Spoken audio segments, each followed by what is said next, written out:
কনকর্ডে যায় বলছে যে আইডিয়াল মার্ক।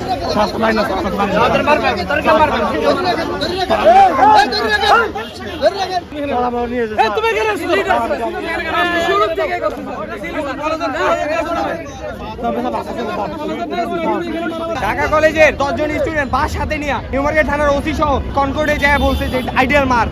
এইটা কেন বলবে? আমরা সরকারি না দেখে এইটার জন্য আমরা সরকারি না তাই। পরশু দিন আমাদের একটা ফ্রেন্ডকে নৃশংসভাবে মারছে। ছেলে এখন আইসিইউতে আছে, জাস্ট পালস চলতেছে, কোনো মানে সেন্স নেই। তারপরে কালকে আমাদের কলেজ বন্ধ ছিল, আজকে সকালে 8টা ওই সময় কোনো স্টুডেন্ট নেই, রাতে আমাদের এক্সাম শুরু। ঢাকা কলেজের কিছু স্টুডেন্ট এদিকে এসে মানে আমাদের কিছু স্টুডেন্ট ছিল, ওদেরকে হচ্ছে কি মানে দৌড়ানি দেয়। পুলিশ ওদের সাথে ছিল কিন্তু কিছু করেনি। আমাদের একটা ফ্রেন্ড আদনান, ওকে হচ্ছে কি উল্টো নিয়ে গেছে আমরা ওখানে প্রোটেস্ট করাতে, আবার এক্সামে হলে দিয়ে গেছে স্যার। এখন আমরা যে সময় এক্সাম দেখ 10:30 কিংবা 11টার দিকে কিছু ছাত্র এখানে আসার পর আমাদের এখানে ইটপার্কেল শুরু করছে। উল্টো পুলিশ কিছু বলেই নি, উল্টো পুলিশ তাদেরকে হচ্ছে কি মানে লাই দিতেছে, উস্কে দিতেছে, আমাদের উপরে ওরা লাঠিচার্জ করতেছে। পরে আমাদের কিছু স্টুডেন্ট বের হওয়ার পরে ওনারা টিয়ার শেল,